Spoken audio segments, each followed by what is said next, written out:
618 door నెంబర్లో 400 గజాలు, east point కోణంలో 618 డోర్ నెంబర్లో 400 గజాలు, ఈస్ట్ పాయింట్ కోణంలో 618 డోర్ నెంబర్లో 400 గజాలు. బాబు కొట్ట బ్రాకెట్లో కార్తీక్, సతీష్, అనురాధ, నవీన్ వర్మ, సూర్యచంద్రమౌళి వీళ్ళందరూ నా మీద హత్యా ప్రయత్నం చేయడానికి ప్రయత్నిస్తున్నారు.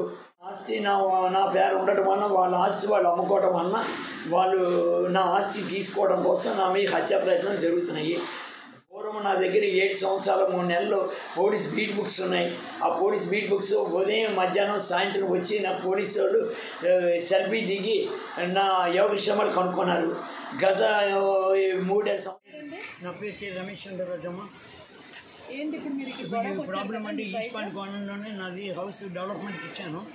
400 గజాలు. అందులో 2 ఫ్లాట్లు అడిగి 2 ఫ్లాట్లు మాయి. ఆ 2 ఫ్లాట్లు 5 ఫ్లాట్లు ఎవరో దిగారని చూడటానికి వెళ్ళాను. చూడటానికి వెళ్ళినప్పటికీ వాడు నా మీద అటాక్ చేశాడు. వాడు గిరీష్ బాబు మీద 2 ఎఫ్ఐఆర్ కాపీలు ఉన్నాయి. వాడిని పోలీస్ స్టేషన్కి బయటకు పంపించి రైట్గా డబ్బులు తీసుకోవడం వలన నాకు మమ్మల్ని నలుగురిలో స్టేషన్ ఉండమని ఆదేశాలు రైటర్ జారీ చేసేసారు. వీడియో కవర్ అని పిలిచారు. మేము ఇంచుమించు ఒక 6 వీడియో కవర్ చేయడానికి వచ్చాము. వచ్చిన తర్వాత ఇతను తోయడం జరిగింది. జరుగుతుంది మేము అడ్డుకోవడానికి వెళ్తే మమ్మల్ని కూడా నా మీద హ్యాండ్లింగ్ చేశారు. హ్యాండ్లింగ్ చేసిన కాకుండా మళ్ళీ ఏంటంటే ఆడవాళ్ళని పట్టుకున్నారో చేశారని చెప్పి ఈ విధంగా మాట్లాడి ఇచ్చేశారు. ఇప్పుడు స్టేషన్కి వస్తే ఇతను రైటర్ గారు మరి ఎవరో తెలియదు. అతను ఏమంటాడంటే వాళ్ళ నలుగురిని పంపించి మీరు లోపల పదండి అని చెప్పేసి అతను పోస్ట్ చేస్తున్నారు. మహేశ్వరరావు గారు మాట్లాడినందుకు కూడా ప్రస్తుతం కూడా లోపల రమ్మని చెప్పేసి అతను పోస్ట్ చేస్తున్నారు. ఇది వాళ్ళు చేస్తుంది. ఆయన గత కొన్ని సంవత్సరాల నుంచి ఆయన బిల్డింగ్ గురించి పోరాడుతూనే ఉన్నారు. ఎక్స్ట్రా ఫ్లోర్ ఎందుకు కట్టావు అని బిల్డర్ని అడిగినప్పుడు చాలా గొడవలు ఆయన చేశారు. ఇప్పుడు అందులో కొట్ట అనే వ్యక్తి ఎంటర్ అయ్యి ఈయన మీద దాడి చేయడం, ఈయన హాస్పిటలైజ్డ్ అవ్వడం ఇవన్నీ అందరికీ తెలిసిన విషయాలే. ఇప్పుడు మళ్ళీ సరే అని మీడియాని ఆశ్రయించారు. మీడియాని ఆశ్రయించి పోలీస్ స్టేషన్కి వస్తే వాళ్ళు మమ్మల్ని కొట్టారు, ఈయన ఎవరో ఆడపిల్లని అరెస్ట్ చేశారు.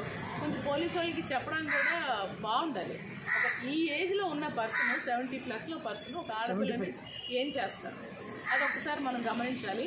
నెక్స్ట్ ఇప్పుడు ఎవరి చేతుల్లో మారుతున్నాయి, ఏం మారుతున్నాయి, ఎంత ఇన్ఫ్లుయెన్స్ ఉపయోగిస్తున్నారు అంటే టీడీపీ లీడర్ అయితే వార్డ్ ప్రెసిడెంట్ అయితే ఏమన్నా చేయొచ్చా, ఏమన్నా చేస్తారా అంటే 5 ఫ్లోర్ల బిల్డింగ్ ఆక్యుపై చేసుకుంటారా?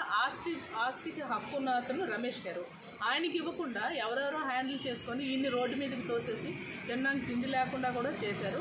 సో మరి పోలీసు వారు ఎంతవరకు న్యాయం చేస్తారు, అసలు చేస్తారా అనేది ఇప్పుడు మనకి ప్రశ్నార్థం. 3 టౌన్ పోలీస్ స్టేషన్కి వచ్చాము. ఇప్పుడు వాళ్ళు ఎఫ్ఐఆర్ ఫైల్ చేశారు. వాళ్ళ నలుగురిని పంపించేసి కొట్ట అనే మనిషి వాళ్ళ నలుగురిని పంపించేసి వీళ్ళ నలుగురిని ఉంచడానికి కారణం ఏంటి?